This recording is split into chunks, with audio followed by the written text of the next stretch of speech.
Hello guys, कैसे हो आप सब ठीक हो गए? मैं भी ठीक हूँ। तो स्वागत है आपका मेरे YouTube channel Saif Ali blog Sambhali में। तो गाइस, आज मैं जिस सरजमी पर मौजूद हूँ उसको लोग अमरोहा कहते हैं और ये अमरोहा काफ़ी हिस्टोरिकल शहर है। यहाँ पर काफ़ी हिस्टोरिकल पैलेस भी हैं। उन्हीं में से एक ये सद्दो वाली मस्जिद है। इसकी वीरानी मैं आपको करीब से दिखाऊंगा और ये चीख कर कह रही नमाजी कहाँ है। तो चलिए फिर ब्लॉग से जुड़े रहिए, आइए।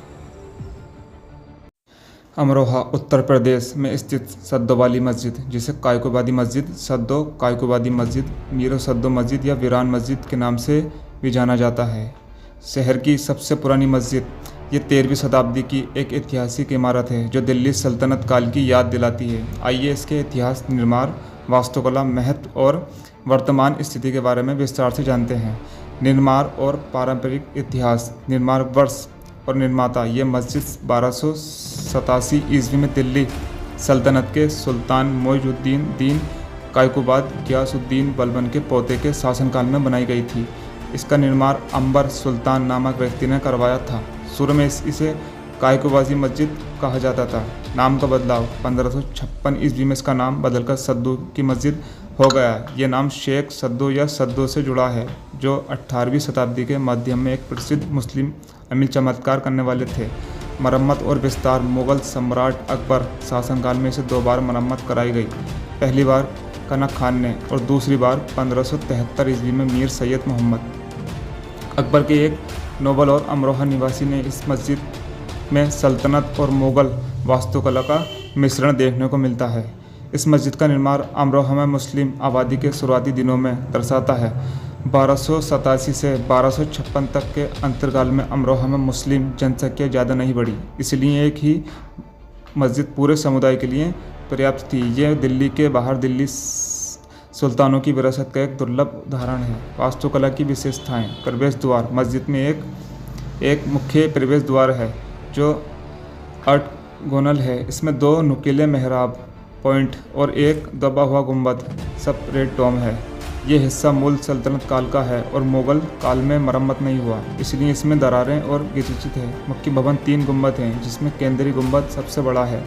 कोनों पर 2 मीनारें हैं। 3 मेहराब हैं। केंद्रीय मेहराब ऊंची और दोहरी पॉइंटेड और कैप्सेड, जबकि बगल वाली छोटी और नुकीली है। सामग्री स्थिति।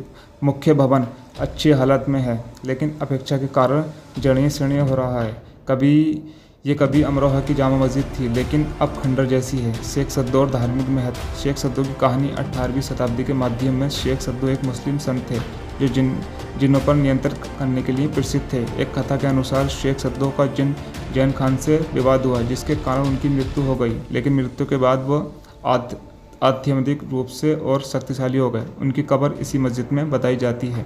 लोग यहाँ प्रार्थना के लिए बकरे और मुर्गे चढ़ाते हैं। केंद्रीय गुंबद में एक जंजीर लटकाई जाती थी, जिससे पागल मरीजों का इलाज किया जाता था। ये प्रथा सभी धर्मों के लोगों में लोकप्रिय थी। प्रतिबंधन। 1960 के दशक तक ये पंथ सुन्नी और शिया परिवार द्वारा संतुलित रूप से संचालित होता था। विवाद और वर्तमान। 1960 के दशक में संदर्भ सांप्रदायिक तनाव बढ़ा, खासकर शिया सैयद परिवारों के नियंत्रण पर। सुन्नी सुधारवादी समूह जैसे तबलीगी जमात ने इसे विशेष रूप से सुन्नी मस्जिद बनाने की कोशिश की, जबकि शिया इसे दरगाह मानते हैं। आर्थिक विवाद। शराब की कमाई का कारण हिंसा की आशंका हुई। बंद होना और स्थानांतरण।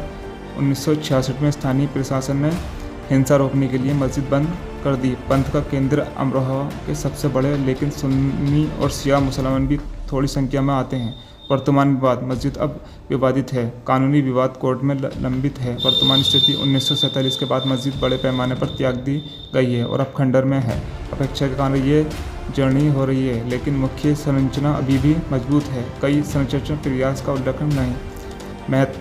अमरोहा की ऐतिहासिक विरासत का प्रतीक है, जो सल्तनत काल से मुगल काल तक की कहानी कहती है। ये धार्मिक सहिष्णुता और विवाद दोनों का उदाहरण है, जहाँ एक मस्जिद इबादत का केंद्र बनी है। अमरोहा के सबसे पुराने सूफी संतों में से एक थे।